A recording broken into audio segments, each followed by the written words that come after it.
Esta mesa se titulará Croce y la historia de Europa, Revolución Pasiva Restauración, conceptos de historia ético-política e historia integral y disputa en la historiografía.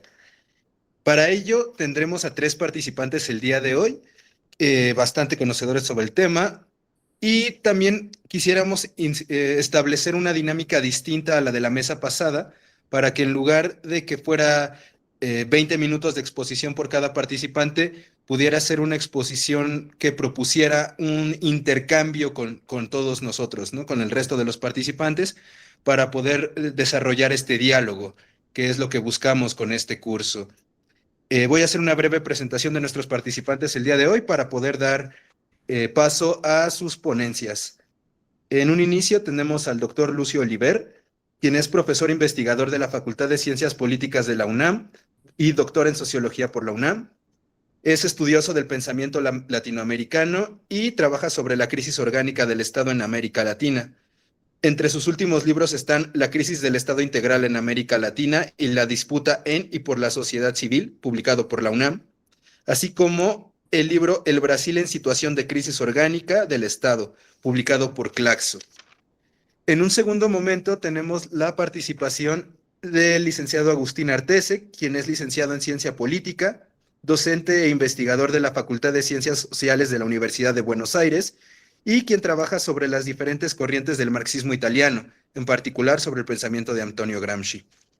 Por último, tenemos a la ya conocida licenciada Denny Monsiváis, quien es socióloga por la UNAM e historiadora por la UAM, y colabora en investigaciones sobre la relación Estado-sociedad civil en América Latina y el pensamiento de Antonio Gramsci. También ha trabajado los procesos de politización de las mujeres en la sociedad civil de finales del siglo XIX en México. Así que sin más, doy inicio a esta conferencia. Le doy la palabra al doctor Lucio Oliver para que podamos iniciar nuestra mesa de diálogo el día de hoy. Adelante, doctor. Un segundo, hay unos ruidos aquí de aire. Lo esperamos, no se preocupe. Haciendo mucho viento en la Ciudad de México. Sí, queremos iniciar de una manera más dialogada, esa es la idea, y dialogada entre nosotros, los participantes, y dialogada con los participantes en general en esta actividad. Quiero decir que vamos a trabajar algunos puntos que son muy delicados, muy importantes. Algunos son puntos de llegada de todo un trabajo previo de Gramsci y que tienen que ver con cómo se constituyó el cuaderno 10, y otros son como puntos de desarrollo y continuidad de algunos planteamientos innovadores, críticos, en torno de esta concepción que se ha denominado filosofía de la praxis. El cuaderno, todos ustedes lo vieron, está dividido en 2 partes.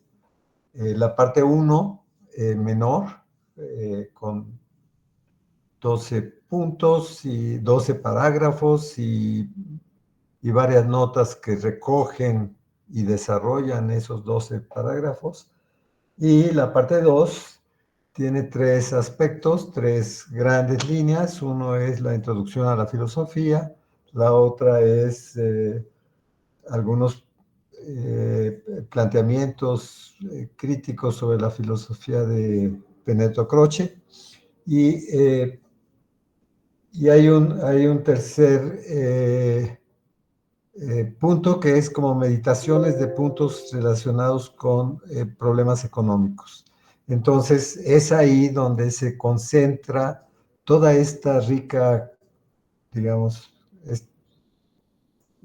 rico abanico de elementos del cuaderno 10, que en esta idea que estamos queriendo impulsar de que este sea un curso sobre ideología y política en el pensamiento de Gramsci, pues todo lo que se refiere a ideología y su relación con la política, ideología y su relación con la historia, ideología y la relación con la filosofía, está expuesto de una manera, digamos, que rompe con la tradición que dominaba la Tercera Internacional y que nos ofrece una concepción innovadora, producida por Gramsci, recuperando su trayectoria política, la trayectoria política del Partido Socialista y del Partido Comunista Italiano,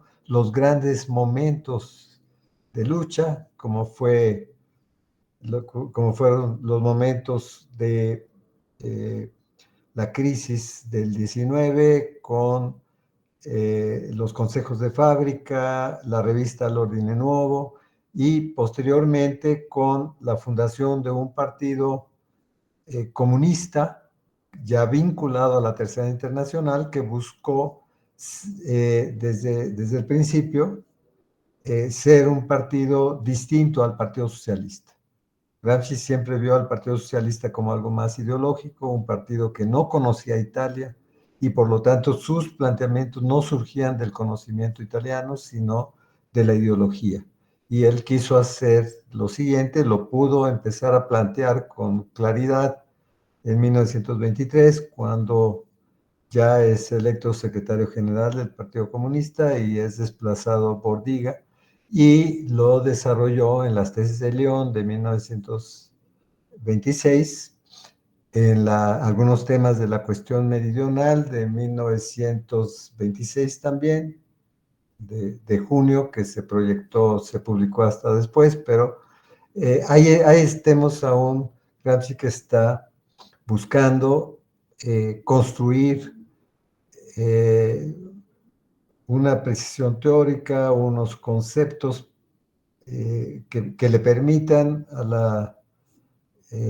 las más populares y a la clase trabajadora italiana y europea, sobre todo, intervenir en la crisis mundial que se generó después de la guerra y que estaba teniendo una polarización con el surgimiento de la Unión Soviética, bueno, desde la Revolución Soviética, el surgimiento de la Unión Soviética como tal, como una nueva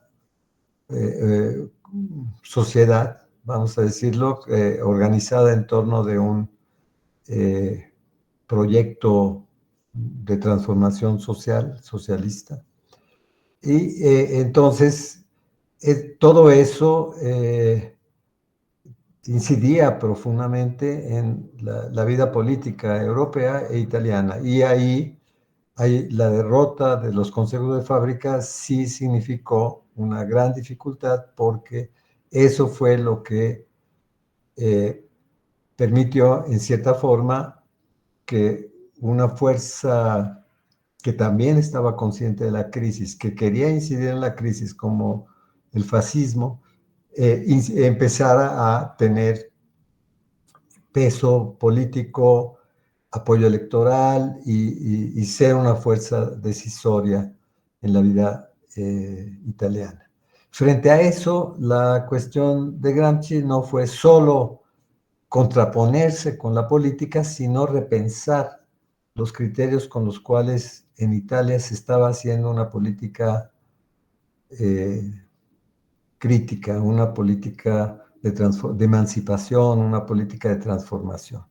Y eso es lo que desarrolla con una fuerza extraordinaria una vez que el fascismo, Mussolini lo meten a la cárcel y en 1926, pero en 1929, después de toda una negociación, le permiten escribir y ahí, en las peores condiciones, eso no quiere decir que tuviera una biblioteca como las que existen en nuestros espacios académicos, en las peores condiciones, en una cárcel donde junto a su celda había la celda de los policías y estos hacían barullo todo el tiempo, ruido y no lo dejaban trabajar.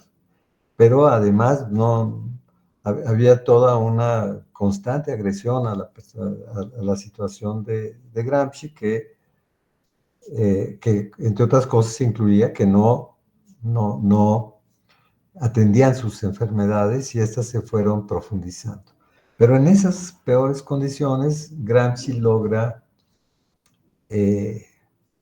pues toda una reflexión crítica de tanto del marxismo como tal, del marxismo actuante como concepción, de la lucha de los trabajadores en Europa, de la lucha en Italia, de las más populares, a partir ya de una concepción de que la política tiene que surgir del conocimiento de la realidad.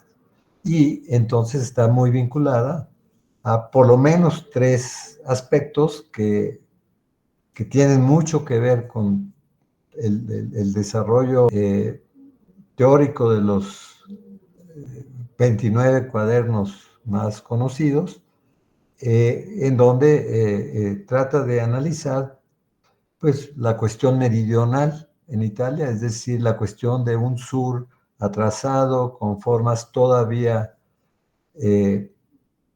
precapitalistas en algunas, de alguna manera, en algunos aspectos de ese dominio de las grandes haciendas agrarias que no eran totalmente capitalistas, aunque sin duda alguna estaban subordinadas al capitalismo italiano en general, ¿no?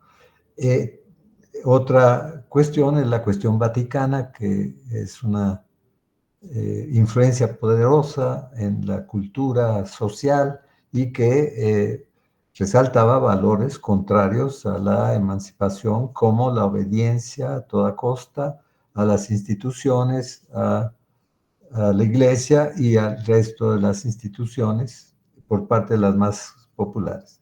Y por otra parte estaba la cuestión de que se había constituido en Italia después de la independencia y de la unificación un estado de compromiso en donde no podía generalizarse el proyecto capitalista porque había un compromiso entre el norte industrial capitalista y el sur agrario semicapitalista en algunos aspectos y sometido a un grande colonialismo interno. Bueno, todo eso influye y nosotros en este proyecto hemos decidido, sin embargo, no empezar por el cuaderno 1 porque eso nos llevaría a otro tipo de requisitos de participación, de lecturas, etcétera, sino empezar con el cuaderno más difícil quizá, que es el cuaderno 10, porque se plantea grandes problemas que seguramente ustedes rápidamente ubicaron, ¿no? En torno de una crítica al papa ideológico de la intelectualidad que incidía en la política de las más populares, Benedetto Croce. Sentido, pues ese es el eje que se plantea, un estudio crítico de la filosofía de Benedetto Croce, porque era el intelectual más influyente en el bloque político que mantenía subordinados a los campesinos a una ideología aislada, una ideología, capacidad insurreccional fuerte, pero bloqueada por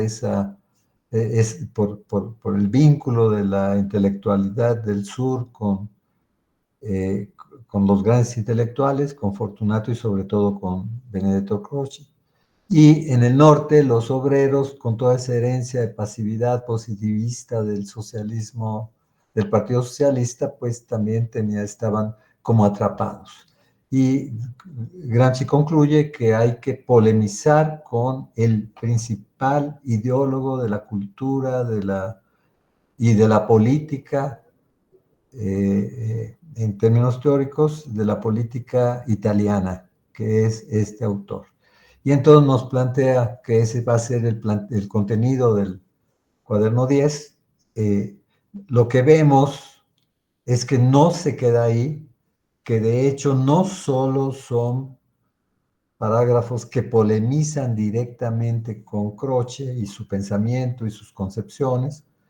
En la primera parte sí, en la primera parte podemos decir que es más ordenado en términos de hacer esos 12 puntos con polémicas de las que vamos a hablar ahora en diálogo con ustedes, pero en la segunda parte introduce un debate filosófico que va más allá de Croce, un debate sobre economía política que va más allá de Croce y sí recupera y mantiene algunos aspectos de desarrollo crítico sobre la concepción de Croce, pero por eso es tanto un punto de cierre de toda la acumulación que él había venido teniendo de ese conocimiento principal del liberalismo capitalista italiano, Benedetto Croce, y, digamos, las formas en que esto se expresaba,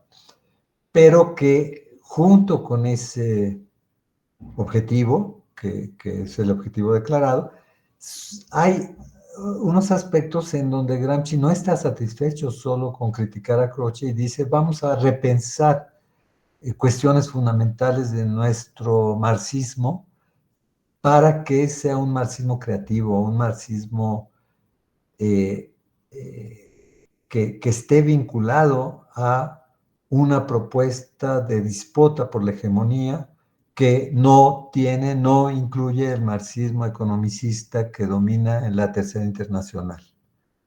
Entonces, está queriendo buscar una reflexión que vaya más allá de exclusivamente la filosofía de Croce para pensar, por ejemplo, la relación entre teoría y acción, entre entre historia y política, entre teoría y política. Hay otras cuestiones problemáticas que también son centrales. Y claro, es un cuaderno que tiene aspectos muy italianos, pero también tiene aspectos universales que nos interesan a nosotros porque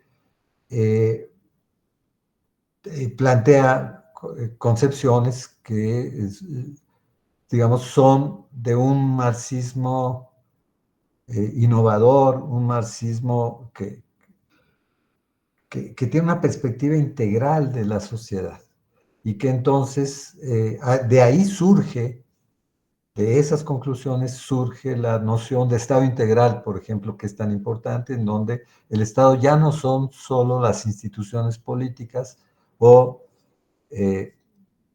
los dirigentes políticos, sino es la relación de poder entre esas instituciones y la sociedad civil, es decir, las masas populares, qué relación tienen con las instituciones y en qué medida las instituciones son lo que son en la medida de esa relación con la sociedad civil.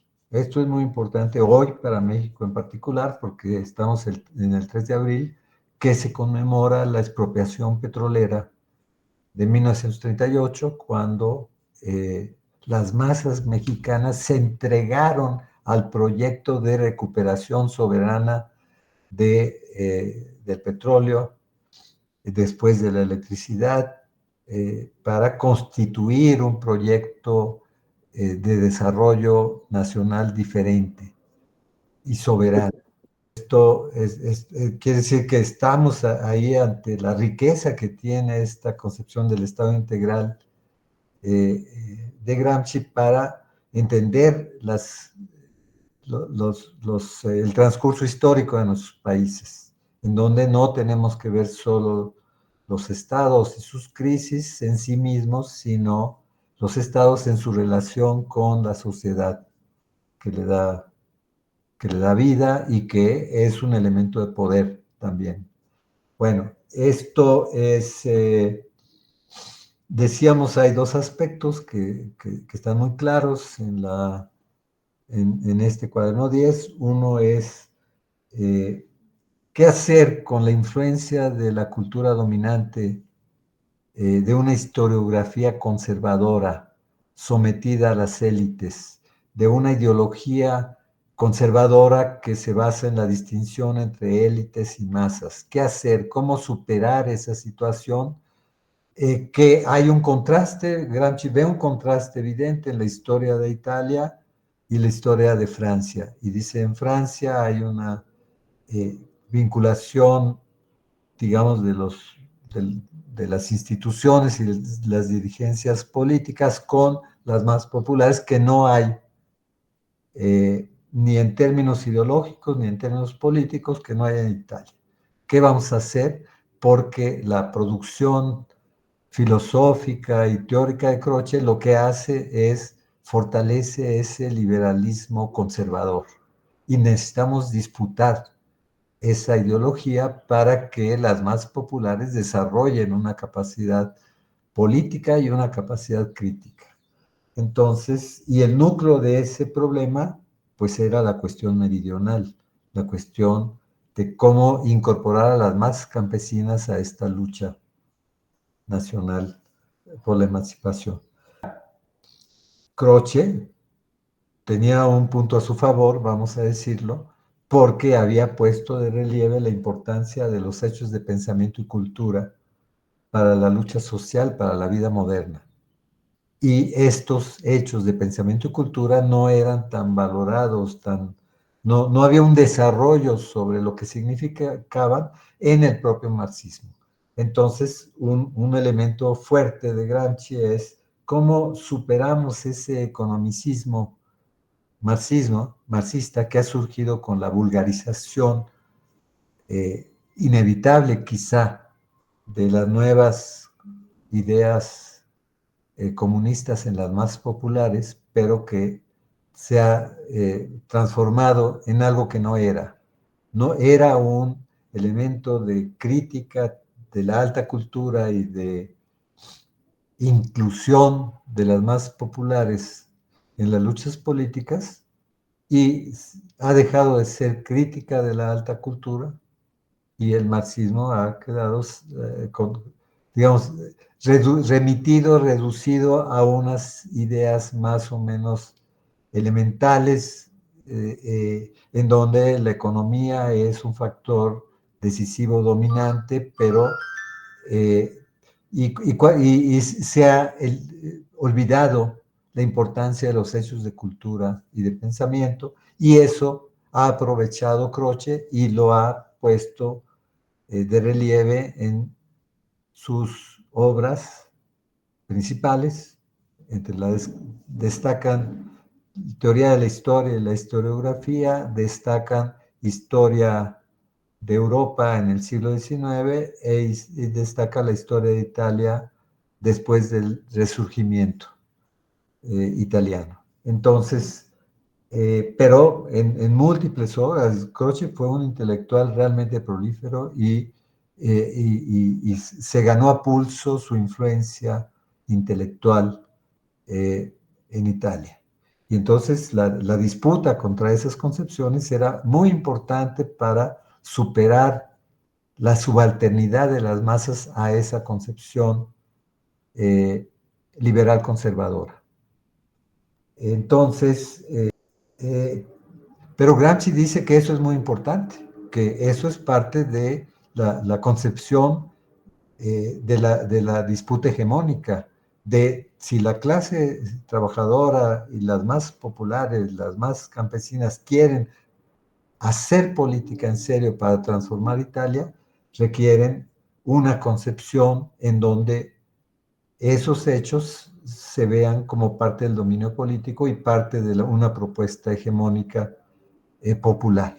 Y como que eso organiza el cuaderno 10 y va creando y construyendo esa nueva concepción como punto de llegada, que es la filosofía de la praxis. Es decir, una nueva concepción en donde teoría no está separada de la acción, sino que hay una imbricación profunda entre teoría y práctica, y no es no es un acoplamiento externo, es una imbricación interna y ahí se plantea el gran problema, cómo se produce esa imbricación interna, cómo se produce esta identidad, distinción entre historia, teoría, historia y política. Y alrededor de eso construye Gramsci mucho del contenido. Bueno, voy a dar la palabra a los otros dos participantes. Adelante. Gracias, doctor Oliver. Cedo rápidamente la palabra para no tomar mucho más tiempo al licenciado Agustín Artese. Adelante, por favor. Bueno, buenas tardes a todos y todas. Gracias, Diego, por la presentación. Bueno, antes que nada quería agradecer a los compañeros y compañeras que están organizando esta iniciativa. Me parece que está muy buena. Sobre todo a Yoline, pero también a Lucio y a Deni, que hoy están acá con nosotros comentando algunos de sus pareceres al respecto de este cuaderno.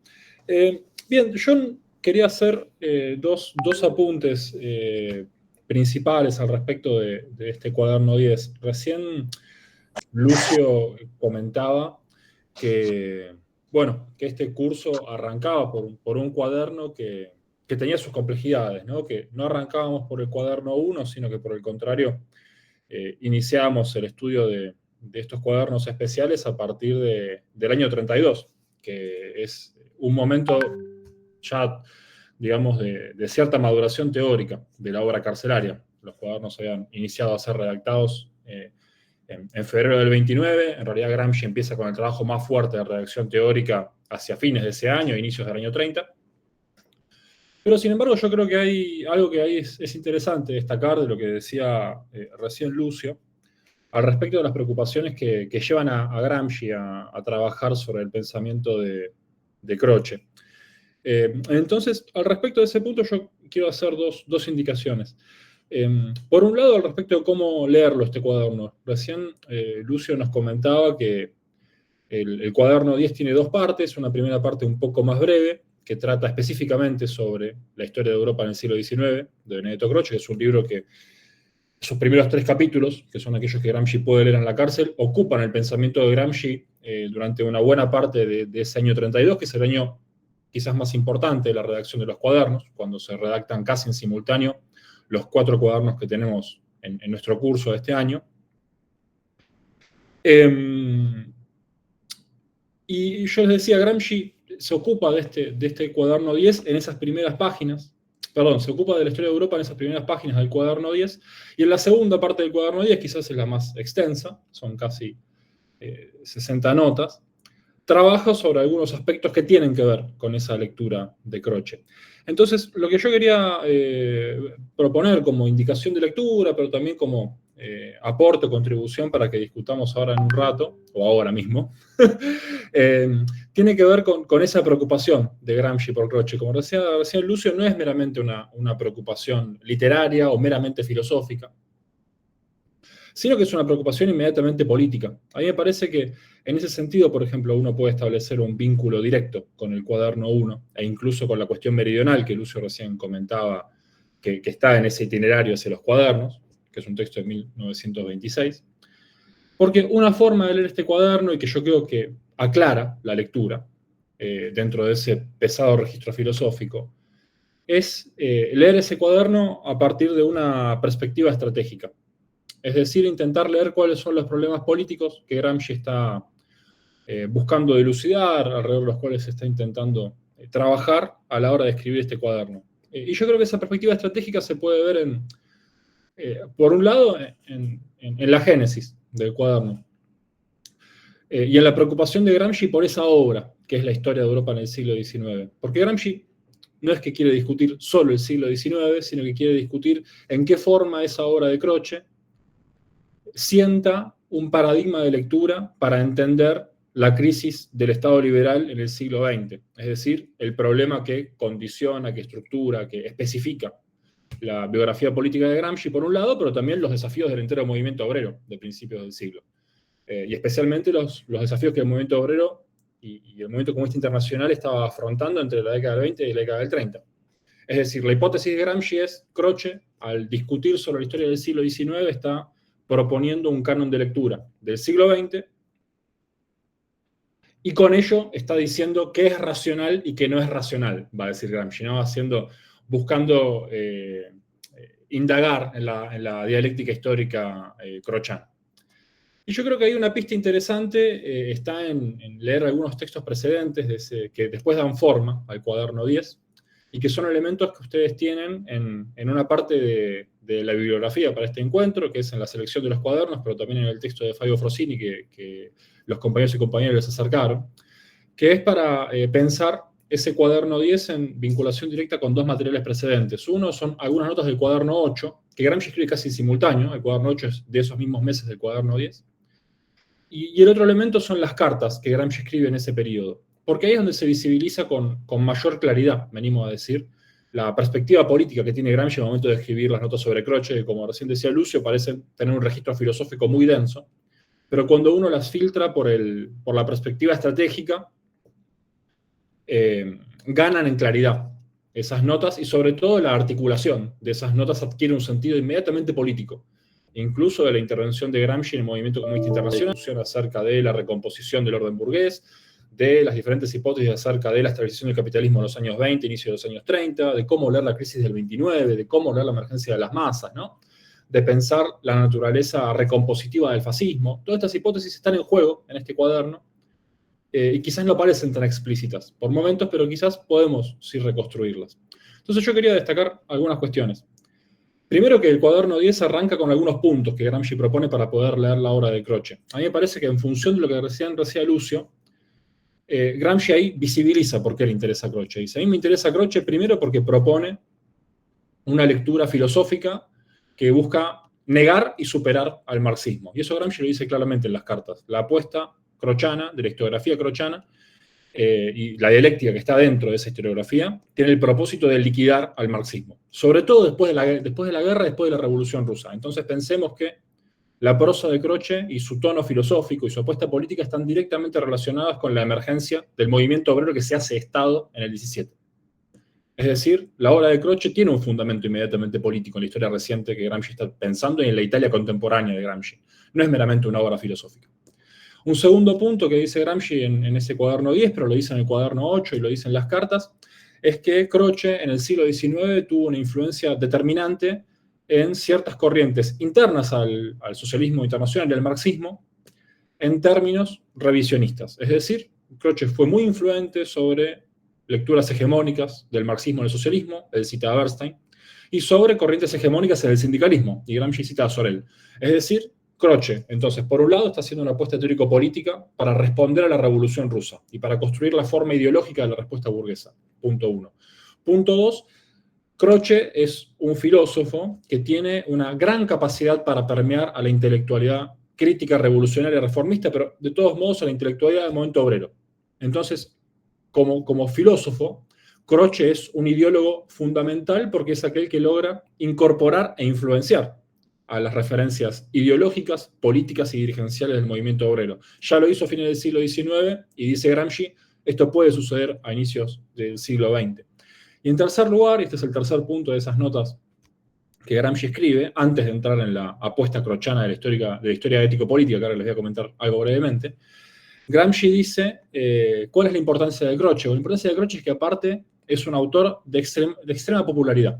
Es decir, es un autor que se encarga de cuestiones muy complejas, pero lo hace con una simplicidad y con un registro, no coloquial diría, pero sí accesible a las masas, que le permite permear, sea en la opinión pública, sea en los medios de comunicación, sea en la opinión popular del pueblo a través de los intelectuales que están más cerca de las masas populares, y en ese sentido Croce es un formador del sentido común. Y en ese sentido es también importante, en el sentido en el cual decía Lucio antes, el concepto de ideología. Ya no tenemos un concepto de ideología relacionado a una noción manipulatoria de falsa conciencia o a un problema de distorsión de la realidad. Tenemos una idea de ideología que tiene que ver con la dotación del sentido de las prácticas y el obrar según ese sentido de las prácticas. Y Gramsci está pensando en ese problema y ve en Croce quizás la referencia intelectual primordial de esa dimensión. Y vemos entonces que alrededor de la figura de Croce se asocia un problema que es fundamental en los cuadernos, que es la relación entre intelectualidad, sentido común y hegemonía, que se anudan todas alrededor del concepto de Estado. Y eso Gramsci lo dice en una carta de septiembre o de agosto del 31, donde dice, yo me interesé por Croce porque estaba buscando profundizar en el concepto de Estado. Y el interés por el concepto de Estado, y acá seamos estrictamente leninistas, es el problema de la revolución y es el problema del orden. Entonces, en esta búsqueda sobre Croce, lo que en realidad estamos leyendo es un problema sobre, de nuevo parafraseando a Lenin, los problemas candentes del movimiento, podríamos decir. Es decir, cuáles son los problemas de la época para el movimiento obrero, cuáles son los desafíos que le plantean a sus dirigentes y sus intelectuales, y cuáles son los problemas que se le enfrentan al marxismo, en ese sentido. Entonces, hago una pequeña intervención más, que no es tan pequeña, pero voy a intentar que lo sea. La segunda parte del cuaderno, que es la más extensa, a la cual Lucio hacía referencia, se organiza alrededor de 3 títulos, 3 nombres de parágrafos que todo el tiempo rotan, que son la filosofía, ¿no? Lecciones de filosofía o introducción a la filosofía, es decir, pensemos qué es el marxismo, notas sobre economía o breves notas sobre economía, para pensar que el marxismo no es un economicismo. Entonces, Gramsci que dice, pensemos la filosofía del marxismo, pensemos que no es meramente un economicismo. Y el tercer punto es, dice Gramsci, pensemos sobre la historia. Es decir, pensemos sobre la historia de Europa del siglo XIX, de Croce, pero pensemos sobre el concepto de historia.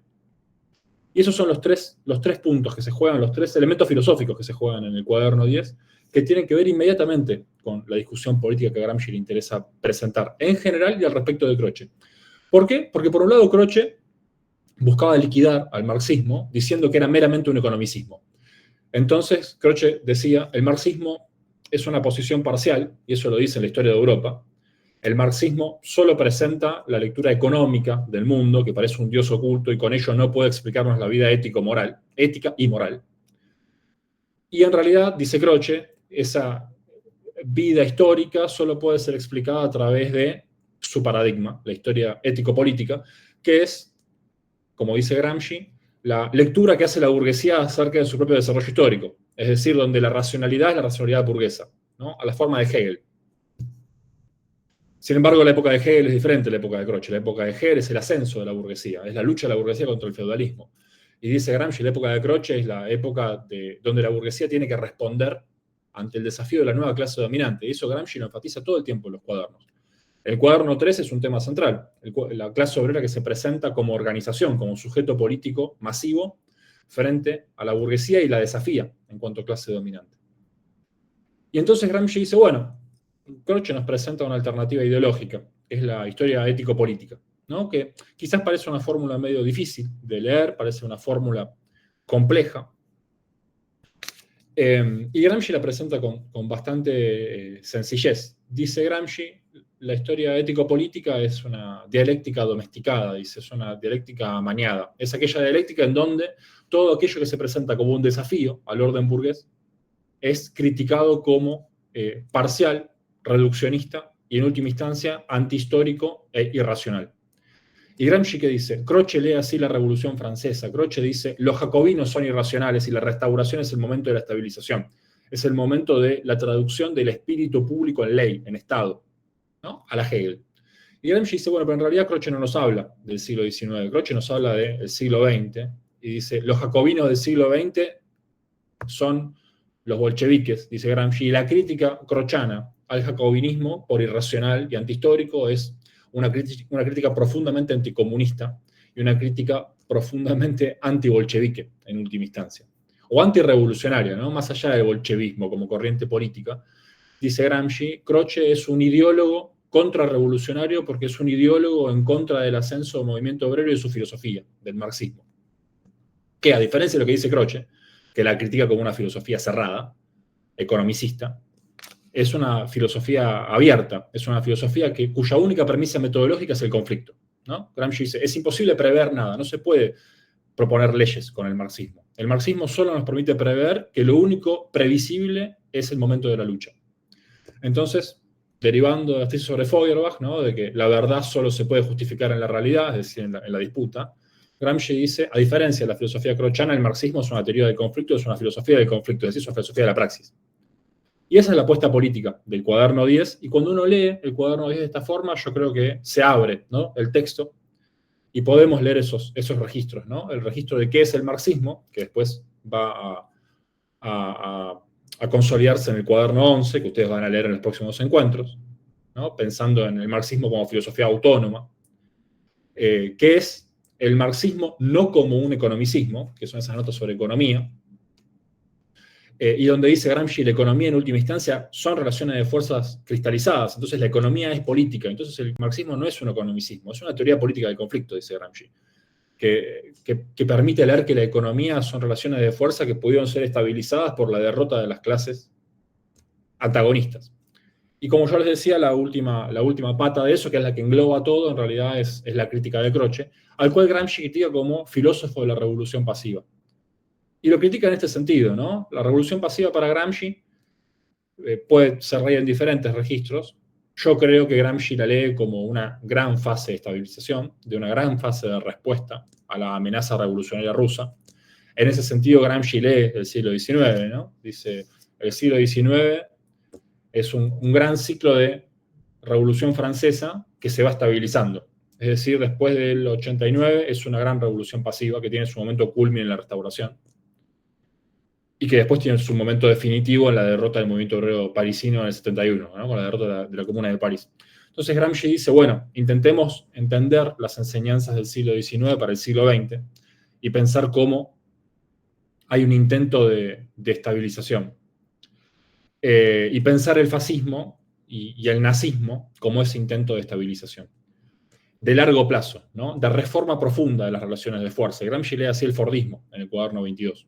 ¿No? Entonces, pensemos esa relación también para poder pensar en que cuando Gramsci discute el siglo XIX, está en filigrana discutiendo las alternativas políticas por-revolucionarias en Europa en el siglo XX.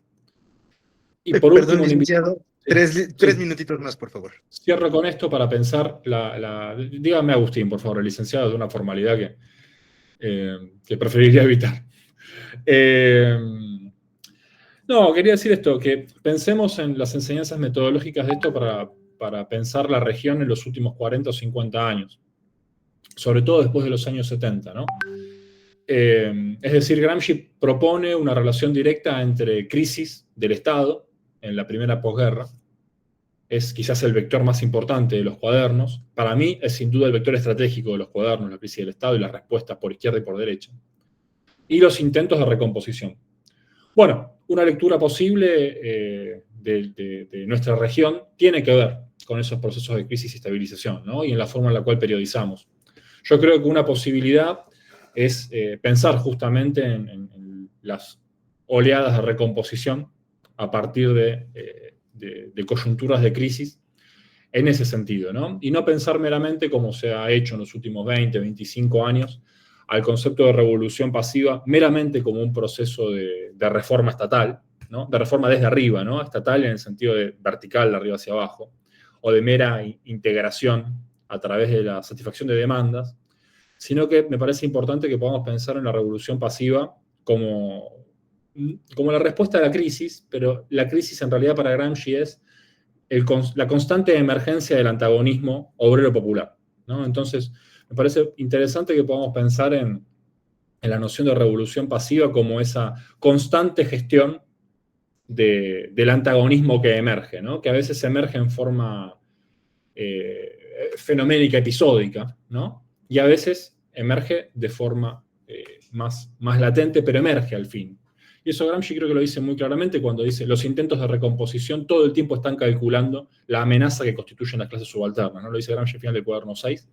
Y me parece que es una premisa interesante para pensar la política siempre, y sobre todo para pensar sobre todo las idas y vueltas, por ejemplo, de estas nuevas derechas, lo digo en cuanto argentino, que se está enfrentando a una realidad de ese tipo, ¿no? Para pensar qué ciclos políticos buscan cerrar las derechas latinoamericanas en particular, o qué ciclos políticos buscan cerrar, o cuál es la apuesta política de reforma estatal como cristalización de una relación de fuerzas, es decir, en qué forma las derechas buscan reformar regresivamente las relaciones de fuerza y estabilizarlas en la forma de Estado, ¿no? Me parece que, por ejemplo, en Argentina estamos en un proceso de ese tipo.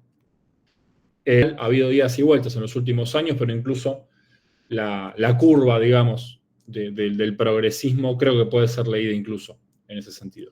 Así que bueno, no me extiendo más, dejo lo que nos queda para un momento de diálogo ulterior. Ahí veo que llegan mensajes con preguntas para que discutamos después. Así que, bueno, les agradezco nuevamente la atención. Espero que a pesar de la rapidez con la cual suelo hablar, me hayan entendido, porque yo no los escuché todavía a ustedes. Así que, bueno, agradezco de nuevo a Diego, a Lucio y a Deni y a Yorine por organizar el espacio. Y a ustedes por la atención. Gracias. Muchas gracias, Agustín. Sin más, dejo la palabra a Deni para agilizar. Sí, hola, buenas tardes a todas y todos. La introducción que han tenido Lucio y Agustín ha sido espléndida. Nosotros ya nos conocemos, hemos venido trabajando en las reuniones precedentes, el cuaderno 10, y me parece que esta segunda mesa de diálogo, con lo que nos han aportado Lucio y Agustín, hemos tenido una recopilación bastante buena de lo que hemos podido ver con un poquito de más detalle alrededor de las mesas alrededor de los estudios y las monitorías, ¿no? En ese sentido, a mí me parece muy provocativa la idea con la que termina Agustín, que tiene que ver con la revolución pasiva, ¿no? Y cómo en este cuaderno 10, pese a que el concepto de revolución pasiva está, no tiene una presencia tan mayoritaria, se nexa de manera ineludible con la inquietud de Gramsci sobre el sentido común y sobre la filosofía, ¿no? En ese sentido, la crítica que hace a Croce tiene que ver, como ya dijeron, justamente con reconocer en Croce un intelectual, un político, y un historiador que es un político. Pero también tiene que ver con esa crítica, como ya se dijo, a la Tercera Internacional y al economicismo del marxismo.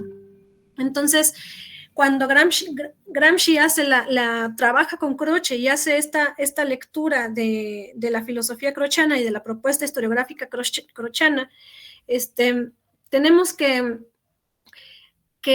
propone, a partir de los aportes de Croce, una lectura de filosofía, de la praxis, que es lo que va a estar presente en todos los cuadernos y que nos conduce a conceptos como el de revolución pasiva, a conceptos como bloque histórico, a conceptos como hegemonía, como estado integral, ¿no? Y que tiene que ver con la inmanencia.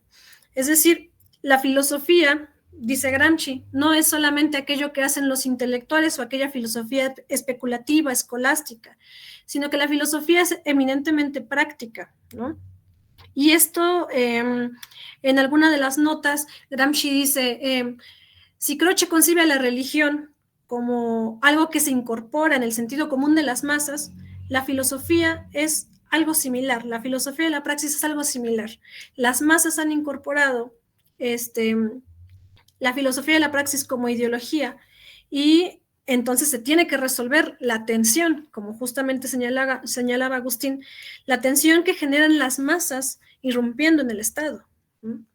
Y en esta proposición que hace Gramsci sobre la lectura y la recuperación de Croce, tenemos un aspecto importante que es la relación de unidad y distinción que hay entre historia y política, ¿no? Entre historia y filosofía y entre política y filosofía.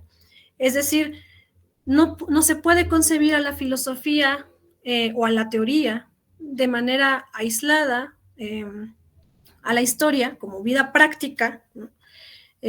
Porque eso sería de nuevo repetir una tradición escolástica de la filosofía o una tradición escolástica de la historia, y el abordarlo en su unidad nos permite, o le permite a Gramsci, leer la realidad política, ¿no? Leer la realidad política de su tiempo y además también hacer un recuento histórico de cómo se ha conformado el Estado italiano, ¿no?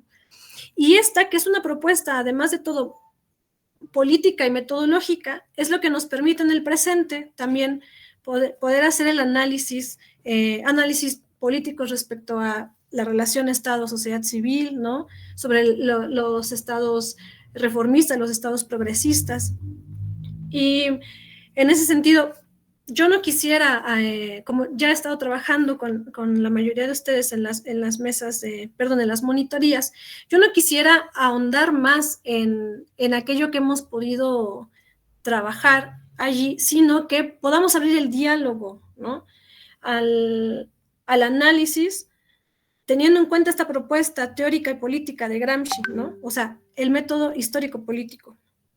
Y sin más, o sea, yo preferiría que abordemos las preguntas que se han vertido, los comentarios que hay y que venga. Creo que algo que no se ha podido abordar en las monitorías es lo de revolución pasiva.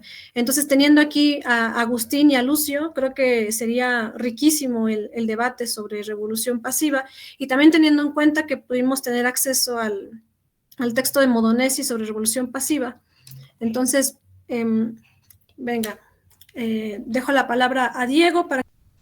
Excelente, Denny, muchísimas gracias. Entonces, dejamos hasta aquí las exposiciones como tal, las ponencias, y quisiera invitar a Rodrigo, que me parece quien es el que, por medio del chat, planteó una serie de preguntas que me parecen sumamente interesantes y adecuadas para abrir el diálogo. Quisiera invitarlo a que nos las compartiera mediante el audio para que todos pudiéramos escucharlo y vaya, iniciar esta discusión y poder agilizar esto un poquito también. Adelante, Rodrigo, por favor. La lectura del texto y las exposiciones me llevaron a las siguientes preguntas. 1. ¿En qué se diferencia la interpretación dialéctica de la historia propuesta por Benedetto Croce de la dialéctica marxista? 2. ¿Cómo se consolidó el ideal liberal en Europa entre 1815 y 1914 y qué desafíos se enfrentó durante este periodo? ¿Hasta qué punto tenemos aproximaciones y distancias con lo que hemos visto en la actual coyuntura mundial? Y 3. ¿Cuál es el impacto de la visión filosófica de Croce en la relación entre cultura, política y economía en la historiografía contemporánea? Muchas gracias, Denny. Pues ahora sí que me parece que la primera pregunta es muy buena en cuanto a la relación o la diferencia, ¿no?, entre esta relación dialéctica entre estructura y superestructura, que realmente aquí es lo que está un poco en cuestión para problematizar. Adelante, muchachos, la palabra es toda suya. Voy a iniciar ahora, reiniciar hablando en portugués, porque quizá eso facilite más la integración de los participantes que son de habla portuguesa. Acho que as problemáticas que foram colocadas aqui são relevantes.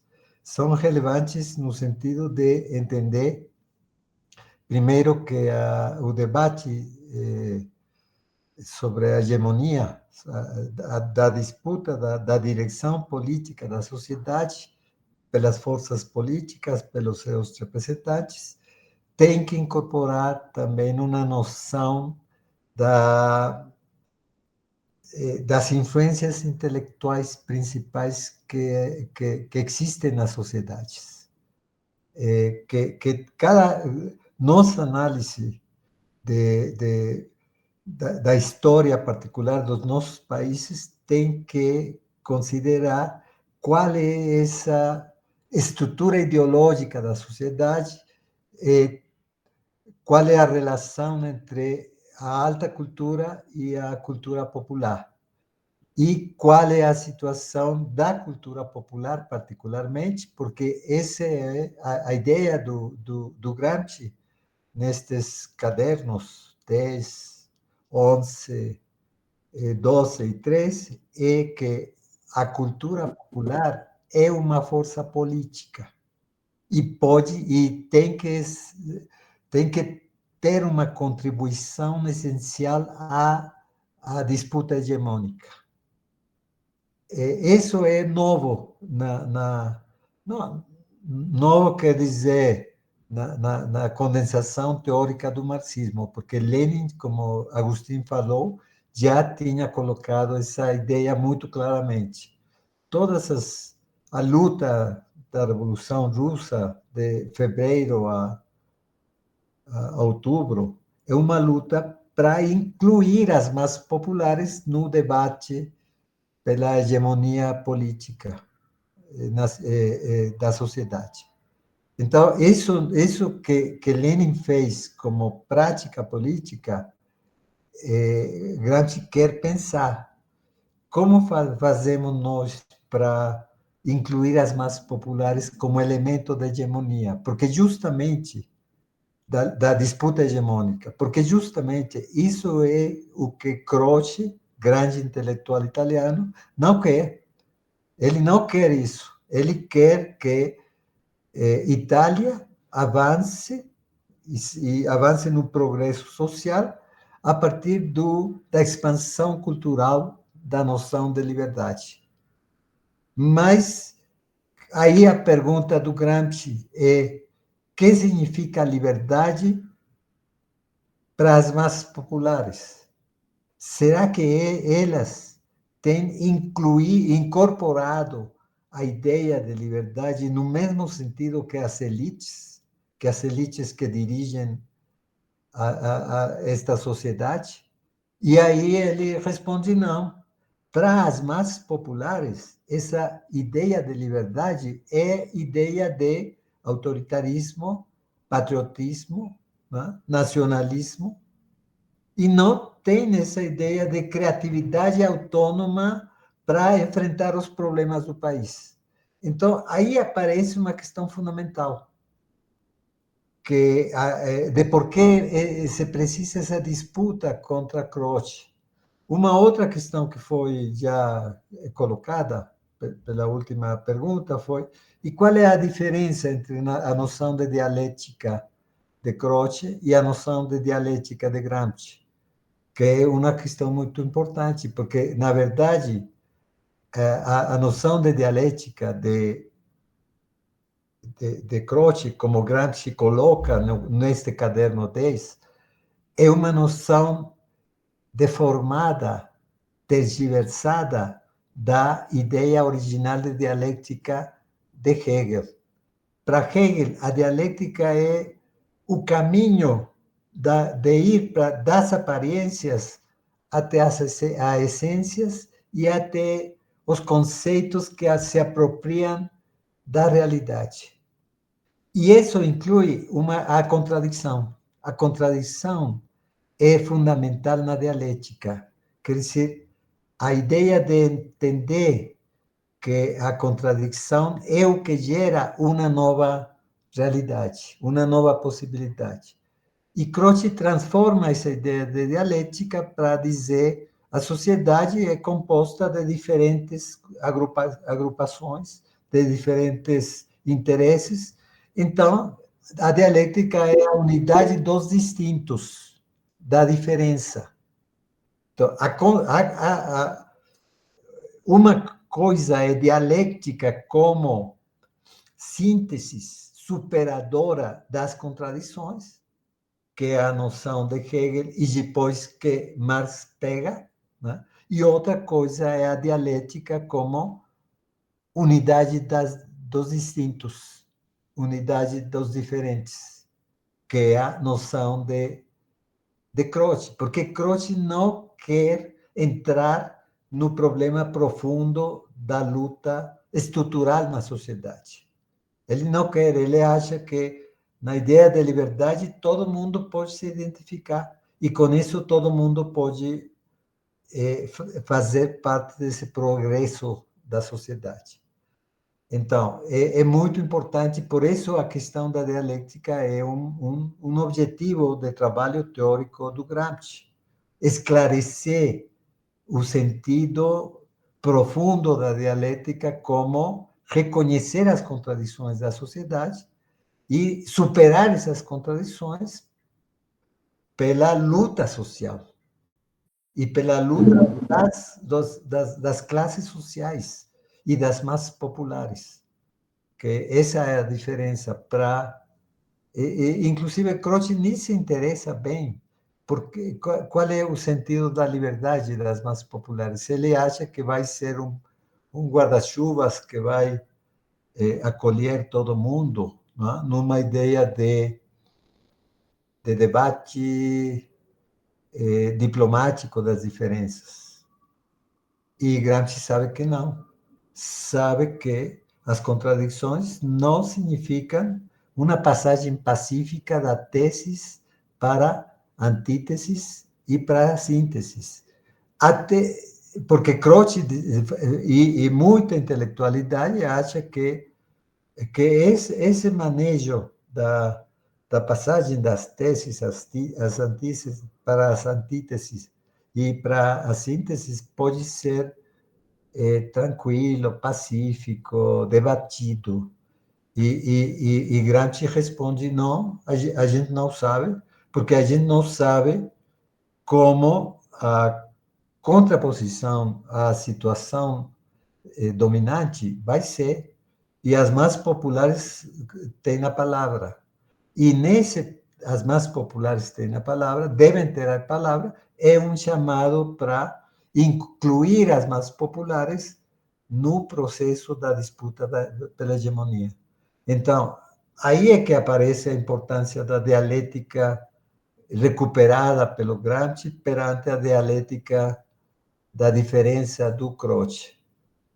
Mas tem outras coisas muito interessantes. Eu acho que os pontos... Primeiro, a primeira questão importante que eu acho desse caderno 10 é Croce é um nome de partido, não é o intelectual universal que ele se propõe ser. É um nome de partido. Por isso, o primeiro ponto do caderno 10, da primeira parte, é Croce como homem de partido.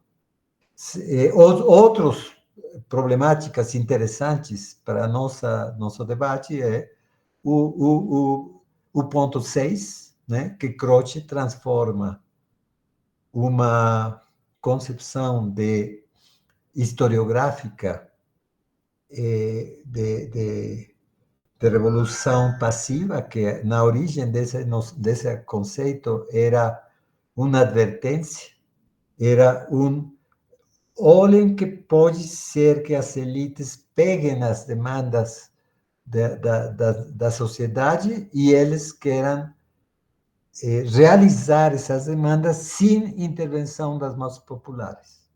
E o teórico que falou da revolução passiva pela primeira vez, que é um intelectual político que se chamava Cuoco, ele, ao contrário, achava que a revolução passiva era um perigo para a verdadeira realização das demandas populares e das transformações necessárias perante os problemas das sociedades. Então, essa questão da revolução passiva é toda uma temática, porque estamos dia a dia perante propostas das classes dirigentes de fazer transformações sem incluir a organização, a autonomia ideológica, o avanço na autonomia ideológica, o avanço na autodeterminação política das massas populares.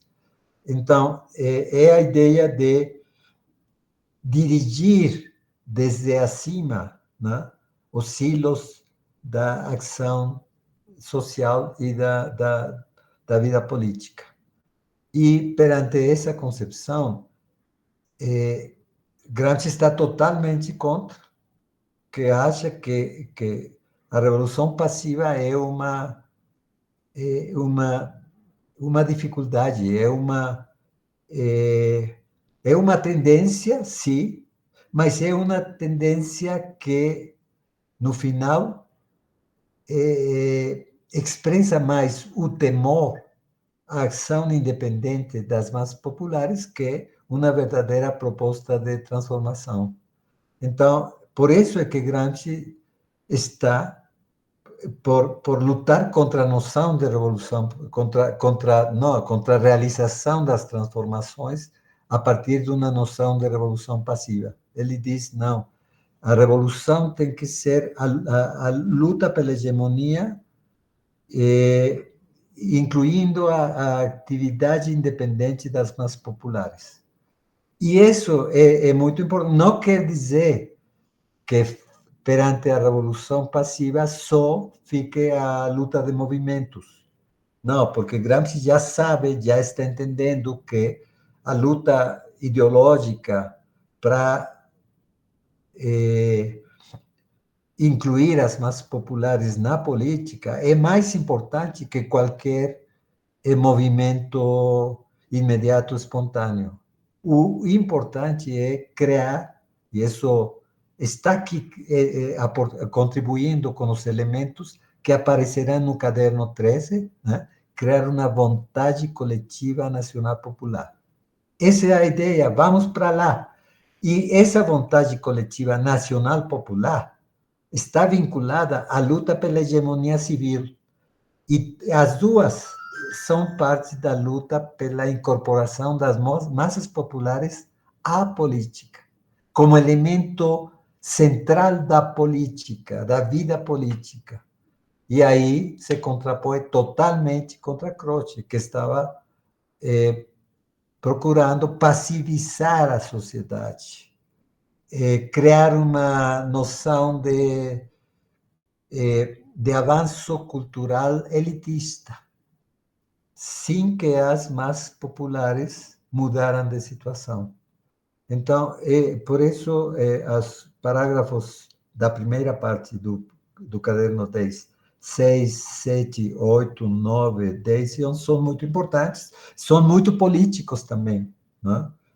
E por isso diz, essa noção da história ética política de Croce, que é muito importante, porque ético quer dizer sociedade civil, político é sociedade política. Essa ideia história ético-política fala da unidade das problemáticas da sociedade civil e da sociedade política. Mas essa unidade sem participação independente das bases populares, para Croce. Aí é que Gramsci reage e diz, essa é uma hipóstase. Hipóstase quer dizer uma substituição arbitrária do verdadeiro problema para as massas populares e para os partidos transformadores, né, da esquerda, que é a disputa hegemônica. Criar as condições para a hegemonia popular. Que esse é o sentido profundo da colocação crítica contra Croce. Mas já vocês... Oi, Diego. Obrigada, Lúcio, Agostinho, Dani. Eu não vou intervir, porque, na verdade, eu quero mais ouvir vocês e eu quero só colocar mais lenha na fogueira para ver se vocês falam um pouco mais sobre... Porque a mesa de hoje, o tema é Revolução Passiva, História Integral, História Ético-Política. O Lúcio já começou falando, o Agostinho já começou falando da Revolução Passiva, o Lúcio trouxe a questão da dialética. Então, eu acho que talvez seria importante, talvez vocês desenvolverem mais a relação, né, entre essa dialética dos distintos e a revolução passiva, e se puderem também a esclarecer mais o conceito de história integral e história ético-política em Gramsci, em Croce, em Gramsci, e qual a relação dessas categorias, revolução passiva e história integral, que vocês podem ver com a nossa realidade latino-americana. É só para vocês dar um grau maior aí, um foco maior nesses elementos para dar mais fomento aí ao debate, tá bom? Perfecto, Yelin. Muchas gracias. Cedo entonces la palabra. No sé quién gusta ir primero, Agustín o Deni. Pues yo podría decir algo muy breve y después cedo la palabra a Agustín. Sobre la cuestión de en qué se diferencia la interpretación dialéctica de Croce frente a la dialéctica marxista, o en este caso la dialéctica de Gramsci, pues es, a mi parecer, en principio una cuestión política que intenta ser llevada o que Croce construye como corriente historiográfica, ¿no? Entonces, en esta... Por ejemplo, hay alguna de las notas en donde Gramsci está criticando la dialéctica crociana y dice es que la dialéctica crociana es un momento inacabado en el que la superación de la síntesis presupone una preservación, ¿no? Y esta preservación es arbitraria.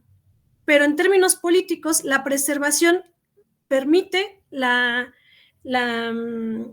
tiene un tinte reaccionario, pues, ¿no?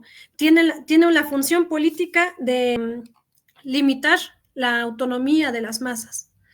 Entonces, cuando dice Gramsci, la dialéctica inacabada de Croce, que pretende presentarlo como una gran mente filosófica, en realidad está elevando un momento de la inmediatez a tratando de estructurarlo como una totalidad. Y en ese sentido, lo que dice, o sea, Gramsci recurre a Hegel, ¿no? Gramsci en otros cuadernos y en este estará retomando a Hegel. Y en Hegel la cuestión de la superación, digamos, si nos vamos directo a Hegel, que tiene que ver con el Aufheben, pues el Aufheben sí es una superación sin que recupera algunos elementos, digamos, de la antítesis, pero no es en un sentido arbitrario o conservador, sino que el Aufheben está dado por la misma historia, por la disputa y la tensión que se da en el devenir histórico concreto de una sociedad, ¿no? Entonces, para Croce, la superación tiene que estar dada por aquellos intelectuales que están dirigiendo y que están organizando el sentido común, la ideología popular, ¿no? Los proyectos políticos. En Hegel, la superación viene de la necesidad de libertad, ¿no? Entonces, allí hay una diferencia, como decía yo, política, que me parece crucial en la interpretación de la dialéctica de Croce, y que, pues, que también Gramsci señala de manera bastante insistente durante todo el cuaderno 10, ¿no? Y ya, quisiera dejar eso. Gracias, Denis. Agustín, adelante. Bueno, muchas gracias. Yo aprovecho lo que decía recién Denis para copiarles un pequeño párrafo que a mí me parecía que podía ayudarnos a trabajar sobre lo que dijo recién Lucio y sobre lo que dijo recién Denis, en función de una de las preguntas de Rodrigo. Recién Denis comentaba la diferencia, ¿no?, entre las dialécticas. Yo les traía un párrafo, se los dejo en el chat ahora. Esto de Gramsci, el cuaderno 10, arranca con unos puntos que Gramsci llama puntos para un ensayo sobre Croce, que es lo que él le promete a su cuñada cuando le dicen comentanos la historia de Europa. Y Gramsci apunta esos primeros puntos en el cuaderno 8, antes, algunas semanas antes, y me parece que con bastante claridad, uno de esos, esto es cuaderno 8, parágrafo 225, me parece que acá está más o menos claro lo que Gramsci busca visibilizar al respecto de los límites políticos de la dialéctica de Croce y su relación con la revolución con la revolución pasiva, ¿no? Gramsci viene trabajando en los cuadernos sobre el problema de la relación entre restauración y revolución, y sobre lo que él llama la tradición italiana de los moderados, o el historicismo de los moderados, que él identifica en Gioberti, en Croce, en diferentes referentes historiográficos del siglo XIX y del siglo XX, en donde, como decía recién Denis, el resultado de la dialéctica está puesto de antemano, ¿no? Es decir, la dialéctica histórica es organizada como un relato apologético del presente. Y Croce es lo que hace, efectivamente, para el siglo XIX. Dice, Italia no podía unificarse de otra forma, de la cual se unificó, era la única vía racional, y Europa no podía estabilizar la Revolución Francesa de otra forma, es decir, eliminando las exageraciones de los extremos. Sobre todo, dice Croce, y Gramsci lo marca, eliminando los excesos jacobinos, es decir, eliminando el exceso de la violencia como vía de producción de historia. Entonces Gramsci dice, bueno, efectivamente esa es la forma de la dialéctica de Croce, es una dialéctica que está renga, es una dialéctica que, digamos, prescinde de un momento de actividad histórica, real, la niega,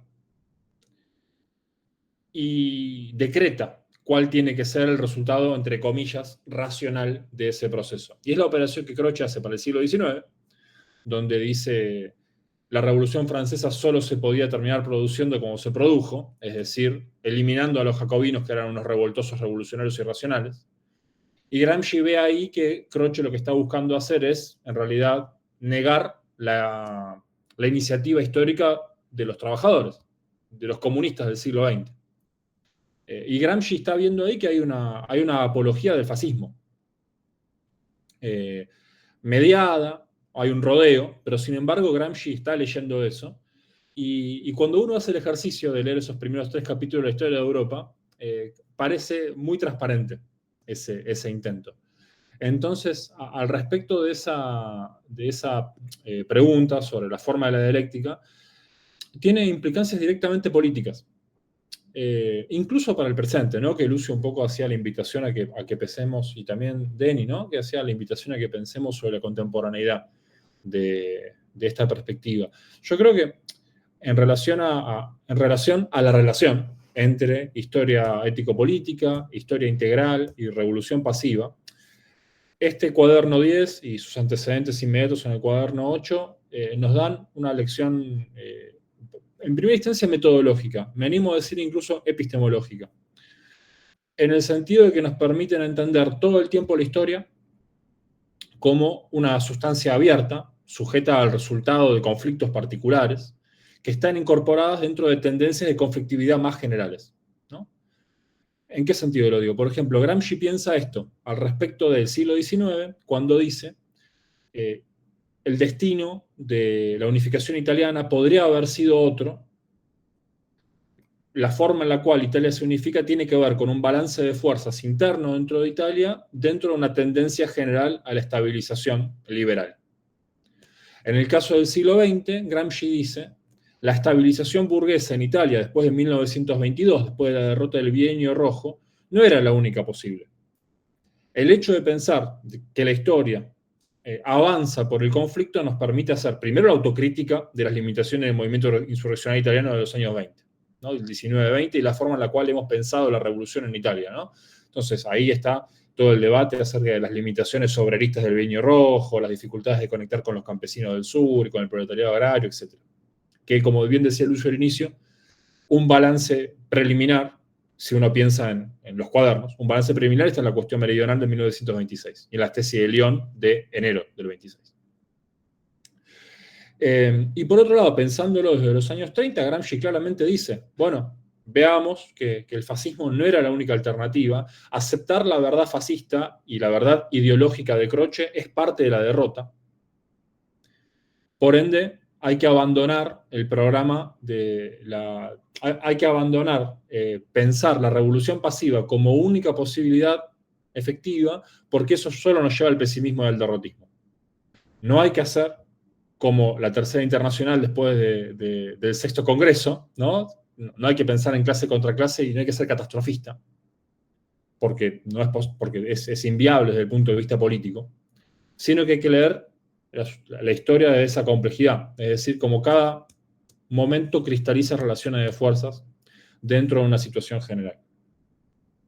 Bueno, yo creo que ahí hay algo interesante para pensar la contemporaneidad, ¿no? Sobre todo para pensar lo sucedido después del 89 del siglo XX, ¿no? Después del 89-91, después del fin de la Unión Soviética y la caída del muro, sobre todo porque, digamos, la afirmación ideológica del neoliberalismo en América Latina, si bien empieza con las dictaduras chilena y argentina en los años 70, sustancia su triunfo ideológico relativo, parcial, momentáneo en los años 90.